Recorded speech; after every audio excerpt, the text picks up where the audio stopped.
किछि दिन हेबो सोशल मीडिया रे पाकिस्तान जिंदाबाद नारा देकी दु जण व्यक्ति तांकर वीडियो को भाइराल करथिले एवं तारि उपरे हमर गोटे केस हेछि चाळगंज पीएस केस नंबर 240/2025 एवं सेथिरे हमर दु जण व्यक्ति को अरेस्ट कराइछि एवं ताको कोर्ट फॉरवर्ड कराइछि। कोठी घर से कोन उद्देश्य रखी माने एमती करले एमती अशांति सृष्टि करबा एवं गोटे लॉ एंड ऑर्डर सिचुएशन करबा उद्देश्य रे से माने करी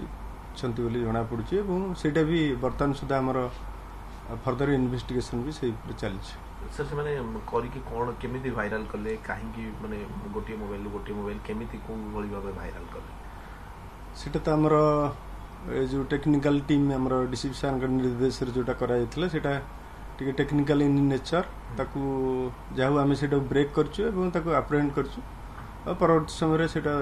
डिटेल्स टा जाना पड़छु। सर जे गौतम आ गोटे अक्यूज्ड अछि एंता हाथ रे गोटे आर्म्स आमे देखुछु गोटे आर्म्स धरि की गोटे फोटो मते वायरल होछि जे प्रकृति से आर्म्स कोठो आनिला छी एवं ता बाबद रे पुलिस तदंत करियो की सेटा तो हमर सेमते हस्तगत हेने जदी हुए तापरे विधिवत भाबरे जदी जहा निर्देश मिलिबो से अनुसार करा जो तो से दिगरे तदंत करा जीव कि प्रकृति रे जे जणे आर्म्स धरि की फोटो उठेबा वायरल करिया तापरे पाकिस्तान जिंदाबाद कहबा ए बडी घटना इनक्वायरी सेटा को ता भितरे जदी आपनकर कहबा मुताबिक जदी सेंति किछि सत्यता थाए एवं कोनस प्रकार अशांति करिया उद्देश्य रे ही थाए बा कोनसी जिनस थाए से तरह किछि इलीगलिटी थाए तले तापरे जहा डीसीपी सर का निर्देश रे जहा कार्य करा जो सर पुलिस निजड मामला करछि ना कि मामला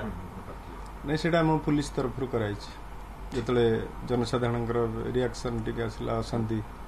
एवं टिके लॉ एंड ऑर्डर सिचुएशन हबार संभावना देखाला सब कराइ छी। सर अपन लोक बैकग्राउंड कोन जो पिला दिका कराइ